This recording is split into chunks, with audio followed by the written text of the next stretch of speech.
Hello friends, ये जो topic है exception handling most awaited topic होगा आप में से बहुत सारे स्टूडेंट्स का, जो कि बेसब्री से इस टॉपिक का वेट कर रहे होंगे। क्योंकि ये टॉपिक ऐसा है कि इस टॉपिक को मैक्सिमम स्टूडेंट्स को कहीं ना किसी जगह पर जाकर उनको प्रॉब्लम फेस करनी होती है या चीज़ें उनको समझ में नहीं आती, टॉपिक्स उनको समझ में नहीं आता है। तो मैंने कोशिश की है कि इस पर्टिकुलर टॉपिक को मैं बहुत सारे सब टॉपिक्स में डिवाइड करके और आपको समझाने की कोशिश करूं, ताकि आपको एक साथ कोई बहुत बड़ा लंबा वीडियो भी देखना ना पड़े।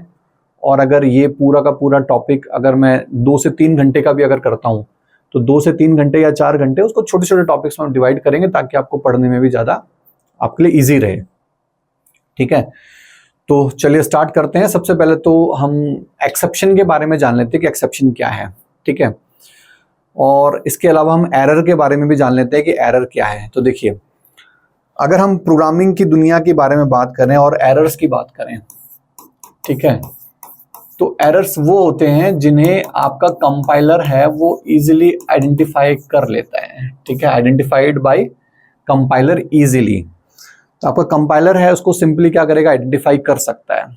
ठीक है, जैसे इस तरह के जितने भी एरर्स होते हैं वो सिंटैक्स रिलेटेड एरर्स होते हैं। ठीक है, कौन से होते हैं? सिंटैक्स रिलेटेड जो एरर्स हैं वो सारे के सारे कौन से हैं? वो आपके कंपाइल एरर या सिंटैक्स एरर यही है। जैसे आपने गलती की, क्या गलती की? कहीं पर आपने सेमीकोलन प्रॉपर नहीं लगाया, कहीं पर आपने करली ब्रैकेट ओपन कर दिया तो उसको आपने क्लोज नहीं किया। वेरिएबल डिक्लेरेशन आपको करना चाहिए था इंट ए, ऐसे करके आपने लिख दिया ए इंट।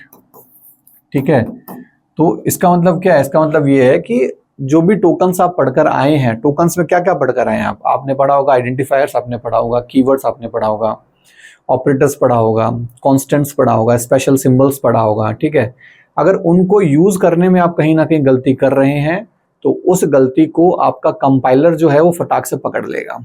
ठीक है, तो ये सारे के सारे एरर्स क्या होते हैं? ये कंपाइलेशन के टाइम पर ही अकर हो जाते हैं, और अगर ये कंपाइलर अकर हो जाते हैं तो उस केस में आपका जो प्रोग्राम है वो रन या एग्जीक्यूट नहीं हो पाता है। क्या होगा? रन या एग्जीक्यूट नहीं हो पाता है। क्यों? क्योंकि प्रोग्राम में तुमने कुछ मिस्टेक कर रखी है, कंपाइलर इसको समझ ही नहीं पा रहा है। तो जब तक कंपाइलर नहीं समझ पाएगा उस कोड को, तब तक एग्जीक्यूट कैसे होगा? ठीक है, कंपाइलर उसको कैसे बाइट कोड में कन्वर्ट करेगा? तो इसीलिए इस तरह के एरर्स को पकड़ लिया जाता है कंपाइलेशन के टाइम पर ही। अभी फिलहाल हम जो पढ़ने वाले हैं वो हम पढ़ने वाले हैं एक्सेप्शन। क्या पढ़ेंगे हम? यहाँ पर एक्सेप्शंस पढ़ेंगे। एक्सेप्शन के बारे में देखो, रूटीन लाइफ में बहुत सारी चीजें आपकी लाइफ में ऐसी आती हैं, बहुत सारी समस्याएं ऐसी आती हैं जिनके बारे में आपने सोचा ही नहीं होगा कि ये समस्या मेरे लाइफ में आ जाएगी। ठीक है, इसका मतलब आपकी लाइफ किसी एक पटरी पे चल रही है और चलते चलते ही आप कुछ ऐसा आपके साथ कुछ ऐसा इंसिडेंट हुआ जिसकी वजह से क्या हुआ कि आपका जो लाइफ है, रूटीन है, वो इंटरप्ट हो गई। ठीक है, तो उसको हम क्या बोलते हैं? उसको हम एक्सेप्शन बोलते हैं। जैसे और एक दो एग्जांपल ले लेते हैं। जैसे मान लो कि आपको अपने ऑफिस में जाना है। ठीक है, आप अपने ऑफिस जा रहे हो और ऑफिस आप 8 बजे निकले। ठीक है, और आपके ऑफिस का टाइम जो है वो 8:30 है। तो आप अपने घर से उसी इतने ही टाइम पर निकलते हो कि 20 मिनट का रास्ता है, तो आप उस हिसाब से निकलते हो कि 10 मिनट पहले मैं अपने ऑफिस पहुंच जाऊं। तो आप क्या करें? आप निकले और घर से निकले तो आपने क्या लिया? घर से एक बाइक उठाई अपनी, और बाइक उठाकर आप रास्ते में चल दिए। चलने के बाद क्या हुआ? थोड़ी देर के बाद आपकी जो बाइक का जो टायर है, ठीक है, वो टायर क्या हो गया? वो पंक्चर हो गया। ठीक है, अब टायर पंक्चर हुआ, इसका मतलब कोई ना कोई एक्सेप्शन आ गया। ठीक है, यानी कि सीधा सीधा सा अगर आपका प्रोग्राम चल रहा है, रन हो रहा है, रन होते होते ही वो क्या हो जाए? टर्मिनेट हो जाए। टर्मिनेट से पहले तो एक्सेप्शन आएगा कि भाई ये दिक्कत आ गई, और उस दिक्कत की वजह से आपका प्रोग्राम टर्मिनेट हो रहा है, बंद हो रहा है। ठीक है, तो वो क्या है? आपका एक्सेप्शन है। होना क्या चाहिए था कि कोई बात नहीं, एक्सेप्शन आ गया, लेकिन प्रोग्राम बंद नहीं होना चाहिए था, एबनॉर्मली टर्मिनेट नहीं होना चाहिए था, प्रोग्राम चलते रहना चाहिए था। उस एक्सेप्शन का सोल्यूशन हमको देना पड़ेगा कि अगर इस तरह का कोई एक्सेप्शन आ जाता है तो इस केस में आपको ये डिसीजन लेना है या आपको ये वाला कोड चलाना है, ऐसा कुछ हमको सोचना पड़ेगा। तो इस कहानी को हम पूरी करते हैं। तो इस कहानी में क्या हो रहा है कि बाइक आपकी होगी पंचर। पंचर होने के बाद अब एक्सेप्शन तो आपके पास आ गया। क्या आ गया आपके पास? एक्सेप्शन तो आपके पास आ गया। अब एक्सेप्शन आने के बाद जो आपके पास दिक्कत आई है वो क्या है कि आपको उसका सोल्यूशन ढूंढना है। क्या ढूंढना है? अब आपको उसका ढूंढना है सोल्यूशन। अब सोल्यूशन कितने हो सकते हैं? पहला सोल्यूशन ये है कि गो बैक टू होम, ठीक है, go back to home after repairing. आपका जब पंचर रिपेयर होता है उसके बाद क्या करो, आप घर चले जाओ। एक सोल्यूशन तो आपके पास ये है। दूसरा सोल्यूशन ये है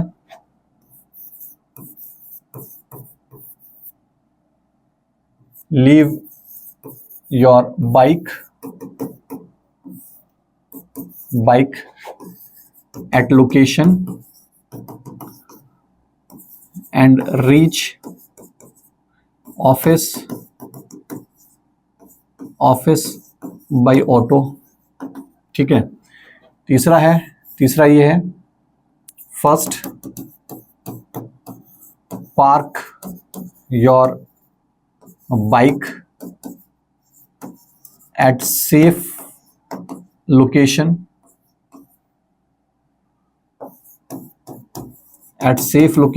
and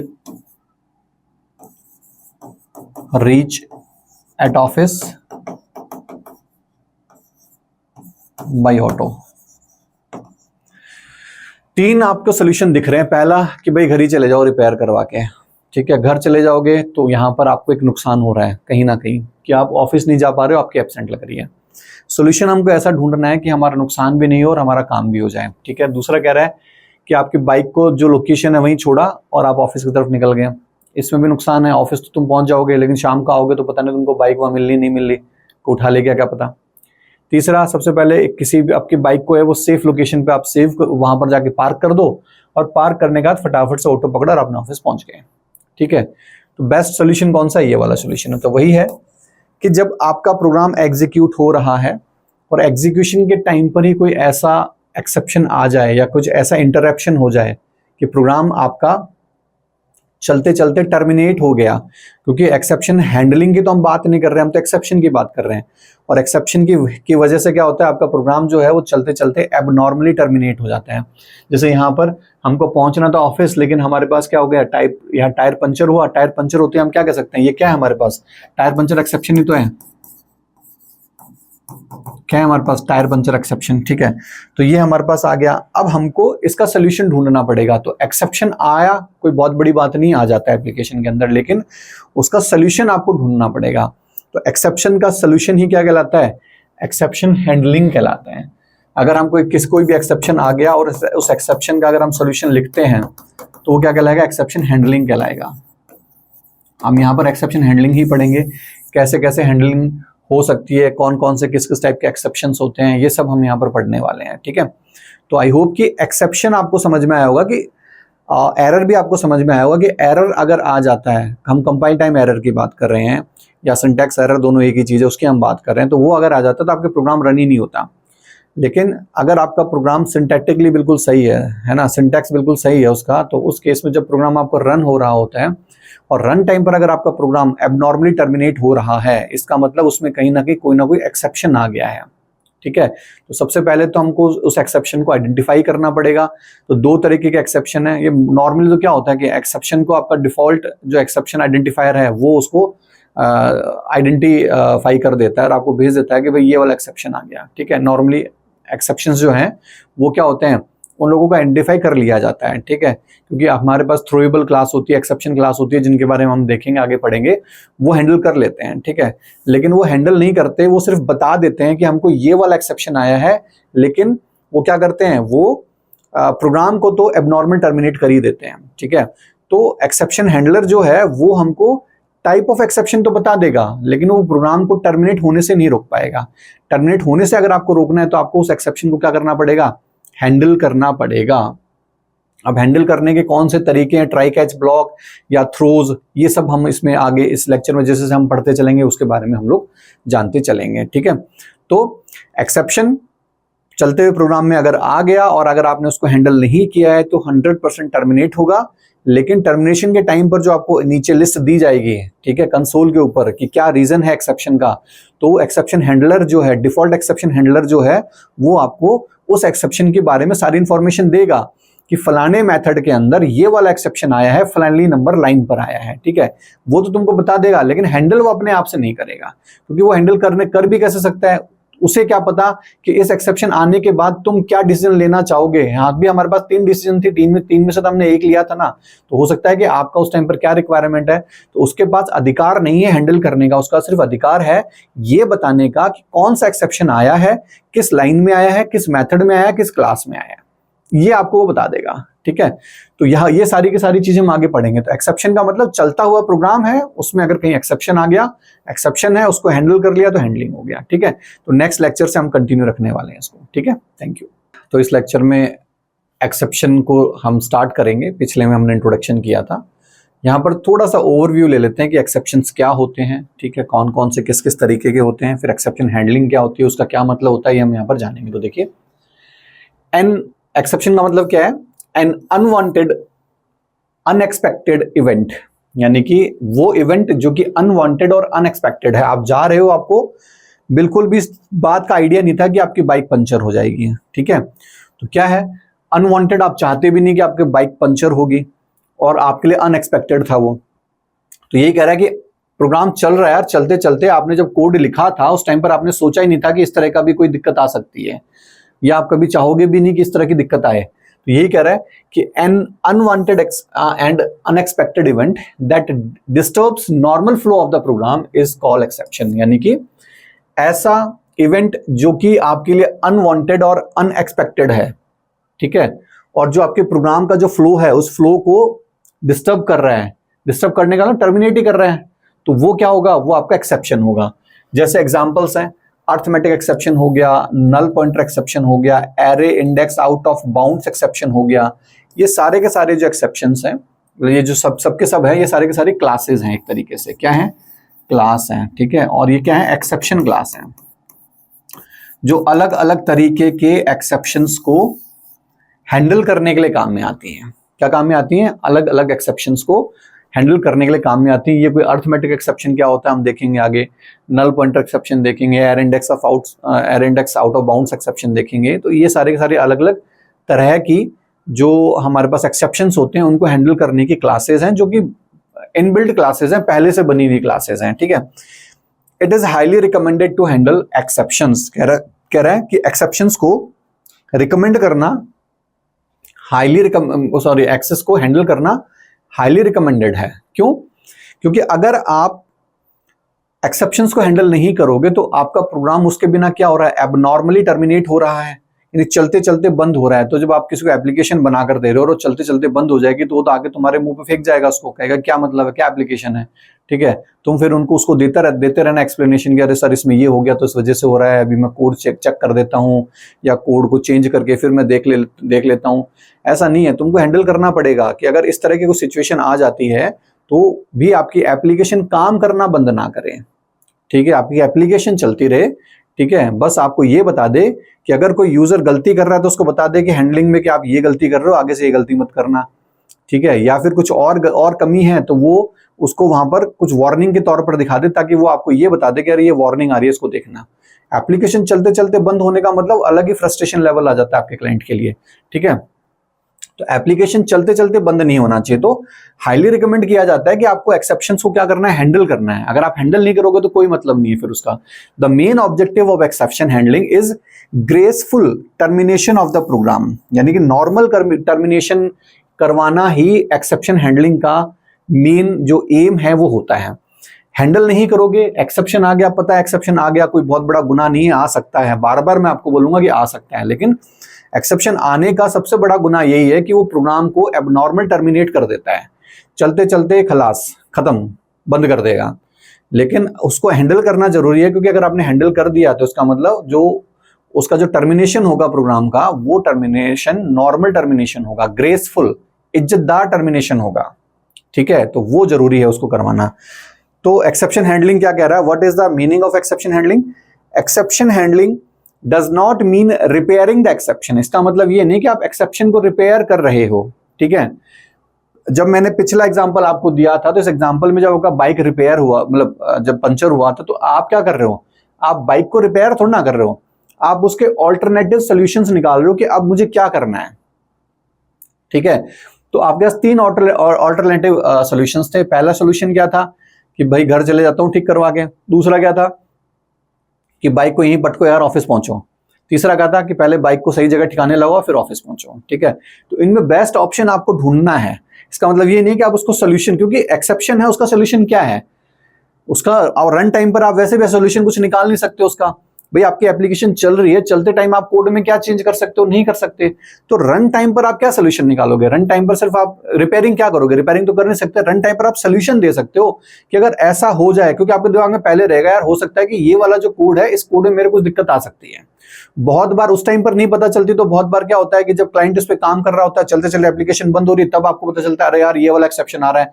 फिर तुम दोबारा कोड करते हो, उसके हैंडलिंग के लिए कोड करते हो, ठीक है। तो ऐसा नहीं है कि हर एक एक्सेप्शन का कोड आप पहले ही सोच के बैठ जाते हो कि यार ये एक्सेप्शन आएगा आएगा, इसका मैं पहले ही इसको हैंडल कर लेता हूं। नहीं, बहुत सारी चीजें तो तुमको तब सिखा के जाएंगे जब तुम्हारे क्लाइंट तुमको कंप्लेन करेगा कि यार ये एक्सेप्शन आ रहा है। खैर उसको तो एक्सेप्शन का मतलब ही क्या है, वो कह रहा है कि एप्लीकेशन चलते चलते बंद हो रही है भाई। फिर तुम डिबग करोगे तो तुम उससे पूछोगे भाई तू बता तूने क्या ऐसा काम किया था, क्या कांड किया था जिसकी वजह से बंद होगी। तो कहेगा यार मैंने ऐसे ऐसे करके ये कुछ इनपुट दिए थे जिसकी वजह से आ गया, इस बटन पे क्लिक करके मैंने ऐसा कुछ किया था तब ये आ गया। क्योंकि बहुत सारी चीजें ऐसी होती हैं जो यूजर बिहेवियर के बाद कुछ एक्सेप्शन तो तभी आते हैं, ठीक है। तो एक्सेप्शन आने के बहुत सारे रीजन हो सकते हैं। हो सकता है कि कोई यूजर के इनपुट की वजह से आ गया हो, या हो सकता है कि कुछ और रीजन हो जिनकी वजह से आ गया हो, ठीक है। या हो सकता है कि तुम कोई ऐसी फाइल ढूंढने की कोशिश कर रहे हो जो एग्जिस्ट ही नहीं करती है, या हो सकता है कि आपका डेटाबेस कनेक्टिविटी कहीं बीच में टूट गई हो, उस वजह से आ गया हो। बहुत सारे रीजंस होते हैं, ठीक है।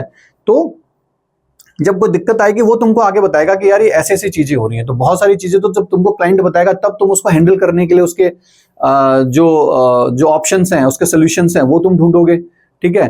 तो अगर आपके माइंड में ये आ रहा है कि हम पहले कैसे पता कर लें कि कौन सा एक्सेप्शन आने वाला है, तो पहली बात कि आप जैसे जैसे आगे काम करते जाओगे, चीजें सीखते जाओगे, आपको दिमाग में आता जाएगा कि ये गलती हो सकती है। दूसरी बात, जब एप्लीकेशन चल रही है उसकी जब टेस्टिंग होगी, टेस्टिंग टाइम पर वो एक्सेप्शन आपके पकड़ में आएंगे। मैक्सिमम टेस्टिंग के टाइम पे पकड़ में आ जाएंगे। फिर भी जो बचता है वो फिर आपकी जो एप्लीकेशन है जब वो जाएगी रियल टाइम पर काम होने के लिए उसके ऊपर, वहां पर जो एक्सेप्शन आएगा फिर आपको वहां पकड़ में आएंगे, फिर आप उनका सोल्यूशन निकालोगे, ठीक है। तो इस तरीके से एक एप्लीकेशन आपकी तैयार होती है। तो यही कह रहा है कि इसका मतलब ये नहीं है कि आप उस एक्सेप्शन को होने से रोक ही दोगे, हम रोक नहीं सकते। एक्सेप्शन आना है तो आएगा, लेकिन उसका सोल्यूशन हमको ढूंढना है कि एक्सेप्शन आ गया तो इसके बदले में अब हमको क्या करना है, ठीक है, वो हमको ढूंढना है। तो ये कह रहा है कि exception handling does not mean repairing an exception. इसका मतलब ये नहीं कि आप किसी एक्सेप्शन को रिपेयर कर रहे हैं। We have to define alternative way to continue rest of the program normally. हमको ये सोचना है कि एक्सेप्शन आ गया ठीक है, लेकिन अब आगे वाला जो भी प्रोग्राम है वो कैसे स्मूथली चले, प्रोग्राम टर्मिनेट ना हो, स्मूथली चल जाए। एक्सेप्शन आ गया ठीक है, उसको हैंडल हम करेंगे, हैंडल करके फिर आगे का प्रोग्राम स्मूथली चलना चाहिए। ऐसा नहीं कि फट बंद हो गया हमारा सत्यानाश काम का, ठीक है। This way of defining alternative is nothing but exception handling. तो ये जो ऑल्टरनेटिव वे हम निकाल रहे हैं, ठीक है, किसी एक्सेप्शन को सॉल्व करने के लिए, वही क्या है, वो आपका एक्सेप्शन हैंडलिंग है, ठीक है। तो ये इंपॉर्टेंट चीज है, आपको पता होनी चाहिए। जैसे एग्जांपल के लिए कह रहा है कि suppose our programming requirement is to read data from test file at run time. Test नहीं है, टेक्स्ट फाइल है ये, ठीक है। मान लो कि हमें किसी टेक्स्ट फाइल से क्या करना है कि रन टाइम पर कोई डेटा रीड करना है। मान लो कि मेरे पास एक टेक्स्ट फाइल है, hello.txt फाइल हमारे पास पड़ी हुई है, ठीक है। इस txt फाइल को मुझे रन टाइम पर रीड करना है, ठीक है, कि इसके अंदर क्या डेटा पड़ा हुआ है, क्या कंटेंट पड़ा हुआ है, मुझे रीड करना है। If test file is not available, अब मैंने अपना कोड लिखा है और मैंने कोड में लिखा कि भाई जाओ और इस फाइल को ढूंढकर इसमें से जो डेटा है उस डेटा को रीड कर लो, लेकिन कह रहा है कि तुमने जो फाइल दी अगर वो अवेलेबल ही नहीं है, या तुमने फाइल का नाम गलत दे दिया, या वो फाइल ही अवेलेबल नहीं है, दोनों एक ही चीज है, ठीक है। अवेलेबल नहीं है तो भी ये कहेंगे भाई गलत फाइल का नाम है। तो ये कह रहा है कि if test file is not available, our program should not be terminated abnormally. कह रहा है कि अगर अवेलेबल नहीं है तो हमारा प्रोग्राम ऐसा नहीं कि टर्मिनेट हो जाए, हो सकता है कि नहीं मिले। उस केस में क्या करें? उस केस में हमारे पास ये हो सकता है कि या तो हम उसको कोई दूसरी लोकेशन बताएं कि भाई तुमको यहां नहीं मिले तो तुम यहां से ले लो फाइल। समझ रहे हो कि हमने जो लोकेशन दी, हमने कहा कि भाई तुम जाओ फलाने सर्वर पे तुमको फाइल मिलेगी, उस फाइल को उठा लो। अब उस सर्वर पे वो फाइल नहीं है तो हम पहले दिमाग में लेके बैठेंगे कि यार हो सकता है कि वहां नहीं मिले, तो हम कहेंगे तू वहां नहीं जाकर, अगर वहां नहीं मिलती तो ऐसा कर, इस दूसरे वाले सर्वर पे जाके देख ले, यहां तो तुझे मिलेगी ही मिलेगी। वहां नहीं मिलती तो कोई तीसरा सर्वर भी हम रखेंगे तो वहां मिल जाएगी। अब रेयर ऑफ रेयरेस्ट चांस है कि तीनों सर्वर एक साथ फेल हो जाएंगे। ठीक है, तो ये हम लोग एक उसको सब्स्टिट्यूट दे सकते हैं। ठीक है, तो कह रहा है कि अगर नहीं मिलती है तो आपका प्रोग्राम है वो टर्मिनेट नहीं होना चाहिए एबनॉर्मली। ठीक है, क्योंकि अगर ये फाइल नहीं मिलेगी तो हमारे पास जो एक्सेप्शन आता है वो आता है फाइल नॉट फाउंड एक्सेप्शन। और ये एक्सेप्शन क्या करेगा? इस एक्सेप्शन को अगर आपने हैंडल नहीं किया है तो ये एक्सेप्शन आपके प्रोग्राम को एबनॉर्मली टर्मिनेट कर देगा। क्या करेगा? आपके प्रोग्राम को एबनॉर्मली टर्मिनेट कर देगा। हम नहीं चाहते कि एबनॉर्मली टर्मिनेट हो। जैसे एक्सेप्शन आते हम क्या कहें इस एक्सेप्शन को कि चलो ठीक है आप आ गए, बहुत अच्छी बात है, लेकिन अब आप एक काम करो, प्रोग्राम को टर्मिनेट मत होने दो। आप एक काम करो कि आप जो फाइल आपको नहीं मिली ना, उस फाइल को आप इस पर्टिकुलर लोकेशन पे और ढूंढो, यहां आपको मिल जाएगी। ठीक है, we have to provide another file to continue rest of the program normally. तो उसके लिए हमको क्या करना पड़ेगा? एक दूसरी फाइल इसको प्रोवाइड करवानी पड़ेगी। This way of defining alternative is nothing but exception handling. ये क्या है? एक्सेप्शन हैंडलिंग है। जैसे ट्राई और कैच के थ्रू हम एक्सेप्शंस को हैंडल करते हैं। तो मान लो कि हमने कहा कि हमारे एक फाइल पड़ी हुई है, लंदन के अंदर पड़ी हुई है। ठीक है, मान लो किसी सर्वर 1 के अंदर पड़ी हुई है। ठीक है, तो बोला इस सर्वर 1 से तुम फाइल को रीड करो। ट्राई को पहला मौका मिलता है चलने का, यहां मिल जाती है तो इधर नहीं आएगा। अगर यहां नहीं मिली, फाइल नहीं मिलती, क्या आ जाएगा हमारे पास? फाइल नॉट फाउंड एक्सेप्शन आएगा। फाइल नॉट फाउंड एक्सेप्शन आते ही प्रोग्राम ये ढूंढेगा, आपका जेवीएम ये ढूंढेगा कि क्या आपने इस एक्सेप्शन जब आया है इसके बदले में आपने कहीं कोई सोल्यूशन ढूंढा है। तो कैच ब्लॉक ही उसका सोल्यूशन होता है। तो इसका मतलब कैच के अंदर अगर हमने फाइल नॉट फाउंड एक्सेप्शन लिखा हुआ है, इसका मतलब सोल्यूशन यहां पर है। तो हम दोबारा क्या कह रहे हैं उसको? हम ये कह रहे हैं कि भाई use local file and continue rest of the program normally. तो कह रहा है कि तुम्हारे सिस्टम में खुद में भी हमने एक फाइल, जब तुमने सॉफ्टवेयर इंस्टॉल किया था तो तुम्हारे सिस्टम के अंदर भी हमने सेम hello.txt फाइल बनाकर छोड़ दी थी। ठीक है, वहां नहीं मिल रहे तो तुम क्या करो, फिलहाल अपने लोकल वाला जो सिस्टम है उस लोकल सिस्टम की hello.txt फाइल को काम में ले लो। तो हमने क्या किया? ऑल्टरनेट दिया ना उसको। अगर मैं ये ऑल्टरनेट नहीं देता तो उस केस में तो ये फाइल नॉट फाउंड एक्सेप्शन दिखाकर प्रोग्राम को एबनॉर्मली टर्मिनेट कर देता। लेकिन अब उसने क्या कहा? उसने पहले सोल्यूशन पूछा कि सोल्यूशन है, तो देखा कि हाँ भाई कैच लिखा हुआ है, उसके अंदर फाइल नॉट फाउंड एक्सेप्शन के अंदर सोल्यूशन भी लिखा हुआ है। ठीक है भाई, अब चल जाएगा। तो यहां नहीं मिला तो यहां चल गया। इसका मतलब प्रोग्राम आपका चल जाएगा, एबनॉर्मली टर्मिनेट नहीं होगा, यानी कि हमने एक्सेप्शन का सोल्यूशन भी निकाल के रखा हुआ है। ठीक है, तो ये क्या है? ये हमारे पास हैंडलिंग है, किसी भी एक्सेप्शन को हैंडल करने का तरीका है। ठीक है, तो आई होप कि फाइल जो एक्सेप्शन है ये आपको समझ में आया होगा और एक्सेप्शन हैंडलिंग भी समझ में आएगा कि एक्सेप्शन हैंडलिंग क्या होती है। ठीक है, नेक्स्ट लेक्चर के अंदर हम लोग स्टैक फ्रेमिंग पढ़ेंगे। ठीक है, कि स्टैक के अंदर किस तरीके से मेथड्स को फ्रेम मिलता है। बहुत इंपॉर्टेंट है क्योंकि काम कहाँ पर आएगा? वो आपके काम आएगा जो डिफॉल्ट एक्सेप्शन हैंडलर है वो किस तरीके से मैनेज करता है चीज़ों को, वो आपको पहले उस टॉपिक को समझना होगा इसके लिए। ठीक है, थैंक यू। एक्सेप्शन हैंडलिंग के इस सब टॉपिक में हम पढ़ेंगे कि रन टाइम स्टैक मैकेनिज्म क्या होता है। अगर आपने पहले रिकर्जन फंक्शन अगर आपने पढ़ा होगा तो उस टाइम पर मे बी आपको इसके बारे में बताया गया होगा, और मेथड्स आपने जब पढ़े होंगे तो मेथड्स में भी आपको बताया होगा कि किस तरीके से फ्रेमिंग होती है। ठीक है, एग्जाम्पल से समझते हैं इसको। देखो मैं आपको समझाता हूं कि किस तरीके से क्या होता है। देखो मान लो कि आपने एक क्लास बना रखी है, यहां पर मैंने क्लास बनाई। ठीक है, यहां पर मैंने क्लास बनाई टेस्ट के नाम से। ठीक, अब इसके अंदर मैंने कुछ मेथड्स बनाए हैं। जैसे यहां पर मैंने मेथड बना दिया, सबसे पहले void रिटर्न टाइप हो गया, उसका m1 मेथड हो गया। ठीक है, और SOP के अंदर हमने क्या प्रिंट करवा दिया? यहां पर हाई प्रिंट करवा दिया। ठीक है, इसको हमने यहां पर बंद कर दिया। फिर क्या हुआ कि इंटरनली हम क्या करते हैं कि एक यहीं पर हम लिख देते हैं void M2, ठीक है। इसके अंदर हमने क्या लिखा, इसके अंदर हमने SOP के अंदर लिख दिया हेलो, ठीक है, हेलो हमने यहां प्रिंट करवाया और इस M1 के थ्रू क्या कर दिया, इस M2 को कॉल करवा लिया, ठीक है। इस M1 के थ्रू क्या किया, इस M2 का हमने कॉल करवा लिया। अब हमने क्या किया कि नीचे एक मेथड और बना दिया, किस नाम से, void M3, ठीक है, और इसको हमने यहां पर SOP के अंदर लिख दिया है यहां पर बाय, ठीक है। और इसको जो कॉल किया है, इसको कॉल कर दिया यहां पर M3 ने, SOP से पहले कॉल करवा दिया हमने इसको, ठीक है। इसको भी हमने यहां पर बंद कर दिया, क्लास भी हमने बंद करवा दी। फिर हमने क्लास और बनाई यहां पर, क्लास डेमो के नाम से, ठीक है। यहां पर हमने बनाया public static void main string args, ठीक है। टेस्ट क्लास का हमने क्या कर दिया, सबसे पहले एक ऑब्जेक्ट बना दिया t is equals to new test, इसलिए बनाया क्योंकि हमको उसके मेथड्स को कॉल करवाना है। तो मैंने यहां पर लिखा t.m1, क्या लिखा हमने, t.m1 को कॉल किया, ठीक है। और इन सबको हमने यहां पर बंद कर दिया। अभी प्रोग्राम चलेगा कैसे, सबसे पहले देखना, मेन मेथड किसके पास है, डेमो क्लास के पास। डेमो क्लास जैसे लोड होगी, इस प्रोग्राम का सबसे पहले क्या बनेगा, एक मेन थ्रेड बनेगा। क्या बनेगा, मेन थ्रेड, ठीक है, जो कि इस प्रोग्राम को एग्जीक्यूट करने के लिए रिस्पॉन्सिबल होगा।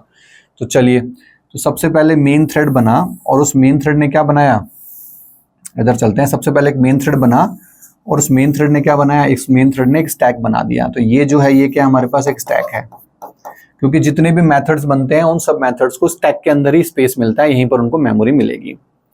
बन गया। अब मेन थ्रेड जो होगा इस प्रोग्राम के अंदर, सबसे पहले चलने वाला मेथड कौन होगा, मेन मेथड। तो सबसे पहले जो बनेगा, जो फ्रेम बनेगा इसके अंदर, वो किसको मिलेगा, वो सबसे पहले मिलेगा मेन मेथड को। तो सबसे पहले इसके अंदर मेन मेथड मिलेगा। इसको हम क्या बोलते हैं, इसको हम लोग मेथड फ्रेम्स बोलते हैं, या सीधा सीधा फ्रेम्स भी बोल सकते हो कि ये फ्रेम्स हैं। क्या है, फ्रेम्स, ठीक है। अब आप देखोगे कि अब मेन मेथड के अंदर हमने किसको कॉल किया हुआ है, M2 को। तो जैसे M2 कॉल हुआ, आपका कंट्रोल सीधा कहां से कहां जाएगा, इधर जाएगा। और इसके अंदर जो फ्रेम बनेगा वो किसके लिए बनेगा, M1 के अंदर के लिए बनेगा। जिस सीक्वेंस में मेथड कॉल हो रहे हैं उसी सीक्वेंस में फ्रेम्स बनते हैं। M1 कॉल हुआ, M1 ने प्रिंट करवाया क्या, हाई, हाई प्रिंट हो गया। अब हाई प्रिंट होने के बाद क्या हुआ, जो कॉल हुआ वो कौन कॉल हुआ, वो कॉल हुआ हमारे पास M2। M1 ने M2 को कॉल किया, ये कॉलिंग स्टेटमेंट है। और जैसे ही M2 कॉल हुआ, M2 के कॉल होते ही M2 के लिए भी फ्रेम बन गया। और M2 जो है, M2 ने किसको कॉल कर दिया, M2 ने सीधा M3 को कॉल कर दिया। तो कंट्रोल जो यहां से यहां पहुंचा था, अब वो यहां से यहां पहुंच जाएगा। और जो फ्रेम बनेगा किसके लिए बनेगा, M3 के लिए। M3 के लिए फ्रेम बन गया। और M3 क्या प्रिंट करवा रहा है, बाय। तो क्या प्रिंट हो जाएगा यहां पर, बाय। अब देखोगे कि M3 के पास और कुछ टास्क नहीं है नीचे करने के लिए, सिवाय बाय प्रिंट करवाने के। बाय उसने प्रिंट करवा दिया। अब वो लौट कर आएगा उसी फ्रेम के बाद जिस फ्रेम ने उसको कॉल किया था। उसको किस फ्रेम ने कॉल किया था, यहां से M2 फ्रेम ने कॉल किया था, M2 के इस वाले स्टेटमेंट ने कॉल किया था। तो यहां लौट कर आएगा वापस से, ठीक है। यानी कि वो यहां से लौट कर कहां आया, वापस इधर आया। जैसे वो लौट कर आया तो उस फ्रेम में से उसको खाली कर दिया गया, क्योंकि जब उसका काम ही खत्म हो गया तो मेमोरी में रखने का क्या मतलब है, खाली किया। खाली करते ये स्टेटमेंट चलना रह गया था इसका, तो ये चलेगा हेलो, ठीक है। अब इसके पास कुछ भी नहीं है करने के लिए, तो इसको कॉल किसने किया था, M2 को कॉल किसने किया था, M1 ने। देखो यहां कॉल किया तो स्टेटमेंट लौट कर सीधा इधर आएगा। इधर आते इसको मेमोरी से खाली कर दिया जाएगा, ठीक है। खाली करने के बाद फिर इधर जाएगा। अब M1 के पास कुछ भी नहीं है करने के लिए, M2 को कॉल किया, उसके बाद कुछ है नहीं। तो M1 को किसने कॉल किया था, M1 के पास कुछ भी नहीं है करने के लिए, तो M1 को किसने कॉल किया था, मेन मेथड ने। तो M1 लौट के कहां जाएगा, मेन मेथड के पास। तो ये भी मेमोरी से खाली। और जब ये मेमोरी से खाली हुआ तो उस केस में क्या हुआ, उस केस में अगर हम इसकी बात करते हैं मेन मेथड की, तो क्या मेन मेथड के पास नीचे है काम कुछ करने के लिए, कोई स्टेटमेंट है एग्जीक्यूट होने के लिए, नहीं है। नहीं है तो इसको भी मेमोरी से खाली करवा दिया जाएगा। तो ये वाला जो मैकेनिज्म आपको दिख रहा है, ये स्टैक फ्रेम मैकेनिज्म है कि किस तरीके से मेथड्स को कॉल किया जाता है। तो जिस सीक्वेंस में कॉल हो रहा है उसके रिवर्स सीक्वेंस में क्या हो रहा है, मेमोरी डीएलोकेट हो रही है, यानी कि जो सबसे लास्ट में कॉल हुआ था वो सबसे पहले मेमोरी से हटा, फिर जो उससे पहले हुआ था वो फिर वो हुआ, फिर उससे पहले हुआ था फिर वो हुआ, जो सबसे पहले मेमोरी में आया था वो सबसे लास्ट में जाएगा, क्योंकि वो एक दूसरे को कॉल करके आपस में एक दूसरे के साथ उनकी डिपेंडेंसी है। स्टैक जो है, स्टैक मैकेनिज्म के लिए कहा भी जाता है क्या, लास्ट इन फर्स्ट आउट बोला जाता है उसके लिए, कि सबसे लास्ट में आया वो सबसे पहले जाएगा। ठीक है, तो इस तरीके से क्या होता है, इस तरीके से फ्रेमिंग बनती है। ठीक है, अब ये बताया क्यों जा रहा है आपको, इसलिए बताया जा रहा है क्योंकि देखो, अब मान लो कि यहां पर तुमने system dot out dot println के अंदर इधर तुमने लिखा है क्या, फिर से लिख देता हूं, इधर तुमने लिखा हुआ है system dot out dot println के अंदर तुमने लिख दिया 10 डिवाइड बाई 0। इसका मतलब ये कोड जो है, ये कोड रिस्पॉन्सिबल होता है एक रन टाइम एक्सेप्शन के लिए, जिसे हम लोग क्या बोलते हैं, जिसे हम बोलते हैं अर्थमेटिक एक्सेप्शन। यही लिख देता हूं, जिसे हम बोलते हैं अर्थमेटिक एक्सेप्शन। ठीक है, किसके लिए रिस्पॉन्सिबल होता है ये, अर्थमेटिक एक्सेप्शन को अकर करने के लिए रिस्पॉन्सिबल होता है। तो चलो ठीक है, क्या हुआ कि सबसे पहले तो मेन मेथड बना, मेन मेथड ने m1 को कॉल किया, m1 ने हाई प्रिंट करवा के m2 को कॉल किया, तो फिर m1 के बाद m2 बना, फिर m2 ने m3 को कॉल किया। जब m3 कॉल हुआ तो m3 के पास क्या आ गया, m3 के पास आ गया यहाँ पर एक्सेप्शन। मान लो कि सब बना हुआ है, ये लाइन नहीं खिंची हुई, मान लो सब बना हुआ है, मेन भी बना हुआ है, m1 भी बना हुआ है, m2 भी बना हुआ है, m3 भी बना हुआ है। ठीक है, अब जैसे m3 बना, क्या आ गया हमारे पास, एक्सेप्शन आ गया, कौन सा, अर्थमेटिक एक्सेप्शन आ गया। अब भाई साहब जेवीएम आएंगे, और जेवीएम आके क्या कहेगा, यहां पर जेवीएम आकर ये कहेगा कि भाई यहां पर एक्सेप्शन आ गया। ठीक है, अब m3 से पूछेगा कि क्या आपके पास इसका सोल्यूशन है, क्या आपने कहीं कोई ट्राई कैच ब्लॉक को काम में लिया है, क्या आपने कहीं पर थ्रोज जो क्लॉज है उसको काम में लिया है। तो ये कहेगा नहीं भाई मैंने नहीं लिया। बोला ठीक है, बोला फिर आपको कॉल किसने किया था, उसके बाद सारी होती है डिटेल, फिर वो निकालेगा कि इसको कॉल किसने किया था। तो ये क्या करेगा कि इसको तो यहां से खत्म करेगा, खत्म करके इसको कॉल करने वाले के पास पहुंचेगा m2 के पास। m2 से पूछेगा कि क्या तुमने जो वहां से जो एक्सेप्शन आया, क्या उस एक्सेप्शन को हैंडल करने के लिए क्या तुम्हारे पास कोई उसका सोल्यूशन पड़ा हुआ है। ये कहेगा नहीं भाई मेरे पास भी सोल्यूशन नहीं है। तो ठीक है भाई, अब ये हेलो प्रिंट नहीं करवाएगा, ध्यान रखिएगा, क्योंकि एक्सेप्शन आ गया, इसका मतलब वो नीचे हेलो में नहीं आएगा। पिछली बार हमने हेलो प्रिंट करवाया था, अब हेलो प्रिंट नहीं करवाएगा। यहीं से लौटकर इसको कॉल करने वाले m1 के पास जाएगा, m1 को पूछेगा क्या तुमने ट्राई कैच ब्लॉक से इसको कहीं पर हैंडल करने के लिए तुमने कोड लिखा है, ये भी मना कर देगा। फिर कहेगा तुझे किसने कॉल किया था, बोला ऐसे तो मेन मेथड ने कॉल किया था। मेन मेथड के पास जाएगा, अब मेन मेथड से जेवीएम पूछेगा क्या तुमने हैंडल किया है, ये कहेगा मैंने भी हैंडल नहीं किया है। तो जेवीएम क्या करेगा, जेवीएम इसको डिफॉल्ट एक्सेप्शन हैंडलर जो है उसको सौंप देगा ये रिपोर्ट पूरी की पूरी, कि ऐसा ऐसा मैंने देखा कि m3 के पास भी सोल्यूशन नहीं है, m2 के पास भी नहीं है, m1 के पास भी नहीं है, मेन मेथड के पास भी नहीं है, और जो लाइन नंबर है, यानी कि ये कौन सी लाइन नंबर थी, वो ये लाइन नंबर जहां जहां कॉलिंग हो रही है, और ये लाइन नंबर, ये सारी लाइन नंबर बता देगा कि इस लाइन नंबर से इन्होंने इनको कॉल किया था और वो कॉलिंग हुई थी, और उसमें ये अर्थमेटिक एक्सेप्शन डिवाइड बाय 0 वाला एरर हमारे पास आया था। सारी इंफॉर्मेशन दे देगा। तो इसका मतलब कि ये जो स्टैक फ्रेम वाला जो ट्रैकिंग है, ये करनी क्यों जरूरी है, इसलिए करनी जरूरी है। ये पढ़ना भी क्यों जरूरी है, इसलिए पढ़ना जरूरी है, क्योंकि अगर इसमें आ गया तो इसके ऊपर वालों से भी पूछा जाएगा। अगर मान लो कि ये सब सही था, यहां पर हमने हाई ही लिखा है, यहां पर अगर मैं 10 डिवाइड बाय 0 कर दूंगा तो क्या होगा कि लौटते टाइम ये क्या करेगा, बाय तो प्रिंट करवा देगा, सॉरी हेलो तो प्रिंट करवा देगा, लेकिन जब यहां लौटेगा और जब इधर आएगा, नहीं हेलो नहीं, यहां पर हाई प्रिंट करवाएगा। ठीक है, अभी मैंने हाई लिख दिया यहां पर, तो हाई तो प्रिंट करवा देगा लास्ट में, लेकिन जैसे यहां लौट के आएगा तो इस वाले स्टेटमेंट पे आएगा, इस वाले स्टेटमेंट पे आएगा तो 10.0 फिर उसको मिला, फिर कौन मिला उसको, फिर उसको यहां पर अर्थमेटिक एक्सेप्शन मिल गया। अब वो इसको तो छोड़ देगा, इसका तो कोई गुनाह नहीं है, इसके ऊपर वाले को पकड़ेगा। पहले तो उससे पूछेगा भाई तू बता तेरे पास है सोल्यूशन, कहेगा नहीं है। तेरे को कॉल किसने किया, इसने, बोला तू बता तेरे पास है, ये कहेगा नहीं। तेरे को किसने कॉल किया, इसने, से पूछेगा तू बता तेरे पास सोल्यूशन है, बोला नहीं है, फिर एक्सेप्शन हैंडलर को दे देगा। तो उस टाइम पर जो कंप्लेन जाएगी कितने मेथड से जाएगी, एक इसकी जाएगी, एक इसकी जाएगी, इसकी जाएगी, इसकी नहीं जाएगी, क्योंकि ये सेफ खेल गया, इससे सारा काम करके खत्म कर दिया। समझ में आ गया। अब गलती किसकी मानी जाएगी, m2, m1 और मेन की। ठीक है। तो इस तरीके से क्या होता है, इस तरीके से सारी की सारी चीजें होती हैं। तो अब आगे बढ़ते हैं और फटाफट से पढ़ लेते हैं जो तुमको बताया सारा यहीं पर है। तो देखो रन टाइम स्टैक मैकेनिज्म क्या है, for every thread JVM will create a separate stack. All method calls performed by the thread will be restored in that stack. कह रहा है कि हर एक थ्रेड के लिए, JVM के अंदर हर एक थ्रेड के लिए क्या होता है, एक सेपरेट स्टैक बनता है।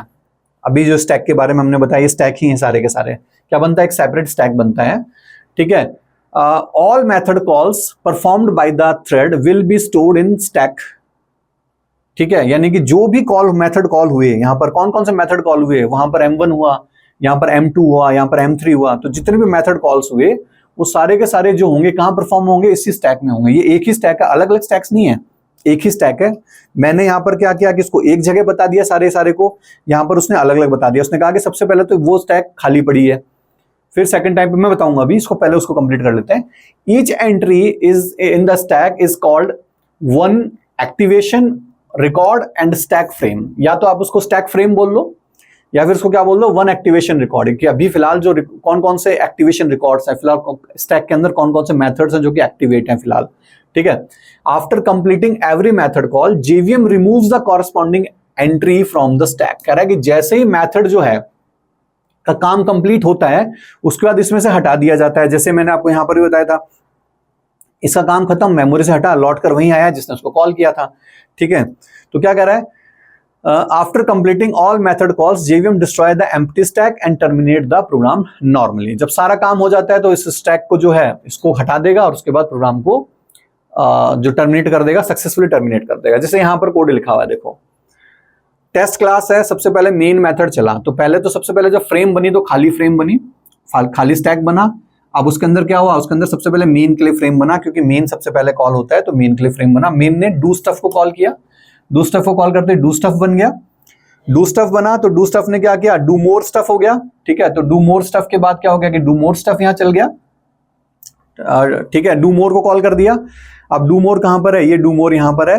तो लास्ट में डू मोर हमारे पास चला। डू मोर ने क्या किया, सबसे पहले तो हेलो प्रिंट करवाया, हेलो प्रिंट करवा के क्या हुआ, डू मोर को खत्म किया, डू स्टफ के पास आया। डू स्टफ के पास कुछ और करने, ये रहा, डू स्टफ के पास कुछ और करने के लिए नहीं है, तो डू स्टफ कहां जाएगा, मेन के पास जाएगा। तो मेन के पास गया, अब मेन के पास भी नीचे कुछ और नहीं है करने के लिए, तो मेन भी खाली हो गया और डिस्ट्रॉयड बाय JVM। तो फिर इस ये जो स्टैक बना था इसको क्या कर दिया जाएगा, JVM इसको डिस्ट्रॉय कर देगा, ठीक है। नेक्स्ट लेक्चर में मैं उस बात को रिपीट करूंगा या मैं यहीं पर बता देता हूं आपको, क्योंकि मेरे हिसाब से मैं चाह रहा था कि उसको मैं अलग से एक टॉपिक का नाम देकर चलाऊं, क्योंकि वो ज्यादा अच्छे से आपको वहां पर भी समझ में आएगा। मैं उसको और इसको आपस में रिलेट कर दूंगा, ठीक है। तो इसको हम यही खत्म करते हैं, क्योंकि नेक्स्ट जो लेक्चर होगा उसमें हम लोग देखेंगे कि डिफॉल्ट एक्सेप्शन हैंडलिंग जो होती है वो कैसे होती है। तो डिफॉल्ट एक्सेप्शन हैंडलिंग वही जो मैंने आपको यहाँ पर बताया था इस एग्जांपल के थ्रू, कि अगर यहाँ 10/0 आ जाता है तो ये कैसे ऊपर जाकर कंप्लेन करता है, इससे पूछता है, फिर इससे पूछता है, वो सारी की सारी चीजें वहां पर होंगी। वो सबका सब मैं वहां पर आपको बताने वाला हूँ, ठीक है। तो डिफॉल्ट एक्सेप्शन हैंडलिंग जो है वो अपन नेक्स्ट लेक्चर में पढ़ेंगे। क्लियर है, थैंक यू। प्रीवियस लेक्चर में हम लोगों ने देखा था कि स्टैक फ्रेमिंग कैसे होती है। तो प्रीवियस लेक्चर में जो हमने देखा था, रन टाइम स्टैक मैकेनिज्म के बारे में हमने जाना था। हमने जाना था किस तरीके से स्टैक के अंदर जो मेथड्स हैं उनको स्पेस मिलता है, ठीक है। अब हम ये जानेंगे कि क्या होगा अगर इनमें से किसी पर्टिकुलर मेथड में अगर कोई भी एक्सेप्शन आ जाता है तो उस केस में क्या बिहेवियर रहेगा, ठीक है। वो बिहेवियर हमको यहाँ पर जानना है, ठीक। तो यहाँ पर जो है वो क्या है, डिफॉल्ट एक्सेप्शन हैंडलिंग इन जावा। जावा के अंदर डिफॉल्ट एक्सेप्शन हैंडलिंग कैसे होती है। डिफॉल्ट एक्सेप्शन हैंडलिंग का मतलब वो एक्सेप्शन हैंडलिंग जो कि हम हैंडल नहीं कर रहे हैं, हमने कोई ट्राई कैच ब्लॉक नहीं लिखा हुआ है, ना ही हमने कोई थ्रोज हमने कुछ किया है, ठीक है। तो डिफॉल्ट जो एक्सेप्शन हैंडलर का मतलब कि हमारी तरफ से एक्सेप्शन को हैंडल करने के लिए कोई एफर्ट्स नहीं लगाए गए हैं। एक्सेप्शन जो डिफॉल्ट एक्सेप्शन हैंडलर है वो अपने हिसाब से चीजें मैनेज कर रहा है, ठीक है। तो कैसे मैनेज करेगा, देखो सबसे पहले if an exception raised inside any method, कह रहा है कि किसी भी मेथड में अगर कोई भी एक्सेप्शन रेज होता है, then the method is responsible to create exception object with the following information. कह रहा है कि मान लो इस एग्जाम्पल को देखते हैं अपन, आगे एक एग्जाम्पल दिया हुआ, इस वाले एग्जाम्पल को देखते हैं। मान लो सेम ही एग्जाम्पल है, देखो कह रहा है कि ये सबसे पहला जो हमारे पास है वो मेन मेथड है, मेन ने इसको कॉल किया और इसने इसको कॉल कर लिया, यही तो हुआ है। और इस वाले में क्या आ गया हमारे पास, एक्सेप्शन आ गया, वही अरिथमेटिक एक्सेप्शन। तो कह रहा है कि जिस भी किसी मेथड के अंदर एक्सेप्शन आता है, ठीक है, तो उस एक्सेप्शन से रिलेटेड जो भी ऑब्जेक्ट है, क्योंकि आपको मैंने बताया था कि ये जितनी भी चीज, ये अरिथमेटिक एक्सेप्शन जितने भी हैं सारे के सारे क्या हैं, ये सारे के सारे क्लासेस हैं, ठीक है, ये सारे के सारे क्या है, क्लासेस हैं। अब क्लासेस हो तो इसका मतलब कि जब जो कोई भी एक्सेप्शन अगर आ जाता है तो उस क्लास से रिलेटेड क्या बनता है, उस क्लास से रिलेटेड ऑब्जेक्ट बनता है। क्या बनता है, उस क्लास से रिलेटेड ऑब्जेक्ट बनता है। तो यही कह रहा है कि जब भी किसी भी क्लास के अंदर कोई भी एक्सेप्शन आता है तो एक्सेप्शन का मतलब ये ऑब्जेक्ट है कि एक ऑब्जेक्ट बनाया जा रहा है। उस ऑब्जेक्ट के अंदर क्या क्या रखा जाएगा वो यहां पर बताया जा रहा है कि जब भी किसी मेथड के अंदर कोई एक्सेप्शन अकर होता है तो उस मेथड की ड्यूटी बनती है कि जो एक्सेप्शन अकर हुआ है, जिस टाइप का एक्सेप्शन अकर हुआ है, उस टाइप का ऑब्जेक्ट बनाए और उस ऑब्जेक्ट के अंदर क्या क्या डिटेल डाले, उस ऑब्जेक्ट के अंदर डिटेल डाले। सबसे पहले तो नेम ऑफ द एक्सेप्शन, कि भाई एक्सेप्शन का नाम क्या है, डिस्क्रिप्शन ऑफ द एक्सेप्शन, कि एक्सेप्शन का डिस्क्रिप्शन क्या है, और लोकेशन ऑफ द एक्सेप्शन, की वो कहां पर लोकेट हुआ है, किस क्लास के किस मेथड की किस लाइन में पर लोकेट हुआ है, वो कहां पर मिला है। ये तीनों इंफॉर्मेशन वो उस ऑब्जेक्ट के अंदर एक जगह पर बांध के, ठीक है, और वो किसको किसको सुपुर्द कर देता है, वो सुपुर्द कर देता है जेवीएम को, गठरी बांध के कि भाई ये तीन इंफॉर्मेशन है, ये तुम पकड़ो, ठीक है। गठरी किस केस में बांध कर देगा, अगर आपने हैंडल नहीं किया है उस केस की बात कर रहे हैं, ठीक है। फिर कह रहा है कि after creating that exception object, कह रहा है कि जब आपने एक्सेप्शन ऑब्जेक्ट जब बना दिया है, the method handovers that object to the JVM, उस ऑब्जेक्ट को वो किसको हैंडओवर करेगा, वो ऑब्जेक्ट जेवीएम को हैंडओवर करेगा। किसको देगा, जेवीएम को देगा। JVM checks whether the method contains any exception handling code.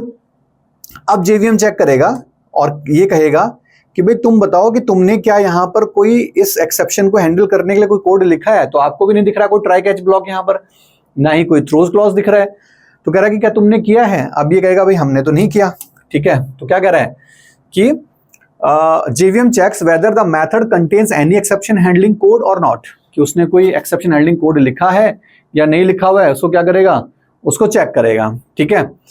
If method wouldn't contain any handling code then JVM terminates that method abnormally। उसी टाइम क्या करेगा, JVM उस मेथड को abnormally टर्मिनेट कर देगा। JVM क्या करेगा, JVM उस मेथड को abnormally टर्मिनेट कर देगा and removes corresponding entry from the stack, और स्टैक में से क्या करेगा, उसकी एंट्री रिमूव कर देगा, ठीक है। क्या करेगा कि जैसे ही यहां पर डू मोर मेथड हमारे पास था, ये डू मोर मेथड है। अब इस डू मोर मेथड में हमको क्या मिला, यहां पर एक्सेप्शन अकर हुआ। जैसे इसको एक्सेप्शन अकर हुआ, एक्सेप्शन अकर होते ही क्या हुआ यहां पर कि इसको क्या करेगा, इससे पूछेगा कि भाई तुमने कोई ट्राई कैच ब्लॉक वगैरह काम में लिया या नहीं लिया। अगर तुमने ट्राई कैच ब्लॉक काम में नहीं लिया तो क्या करेगा कि अपने जो ये जो है यहां पर ऑब्जेक्ट क्रिएट करेगा, ऑब्जेक्ट करके किसको दे देगा, जेवीएम को दे देगा, ठीक है। अब जेवीएम को देने का अगला काम क्या कर रहा है, अगला काम कर रहा है कि उस मेथड को टर्मिनेट करेगा और उसको वहां से हटा देगा, यानी कि इसको टर्मिनेट करके और लौट के कहां जाएगा, डू स्टफ मेथड के पास। कहां जाएगा, डू स्टफ मेथड के पास आ जाएगा, ठीक है। चलो डू स्टफ मेथड के पास आ गया। अब क्या हुआ नेक्स्ट, वो क्या कह रहा है, JVM identifies the caller method and checks whether the caller method contains any handling code और नॉट। कॉलर मेथड कौन था भाई, इसका कॉलर मेथड ये था। अब इससे पूछेगा यहां पर आके क्या तुमने कहीं कोई ट्राई कैच ब्लॉक या कहीं कुछ मेथड वगैरह थ्रो किए, तुमने कुछ एक्सेप्शन वगैरह थ्रो किया है क्या। वो कहेगा कि नहीं मैंने थ्रो नहीं किया है, ठीक है। तो उस केस में क्या होगा, उस केस में यहां पर यहां से भी इसको इससे लौट कर कहां जाएगा, इसको जिसने थ्रो किया है वहां लौट के आ जाएगा। तो देखो क्या कह रहा है यहां पे, यहां क्या कह रहा है कि सबसे पहले तो ये चेक करेगा कि इसका कॉलर मेथड कौन है, ठीक है, और उसने अगर कोई हैंडलिंग कोड रखा या नहीं रखा। If the caller method also does not contain handling code then JVM terminates that caller also abnormally and that caller method abnormally and the removes corresponding entry from the stack.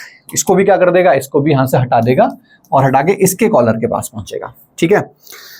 अब अगर इसके collar के पास भी नहीं मिला, मैंने main के पास भी नहीं मिला, तो जेवीएम क्या करेगा, जेवीएम ये सारा का सारा केस किसको दे देगा, डिफॉल्ट एक्सेप्शन हैंडलर को दे देगा।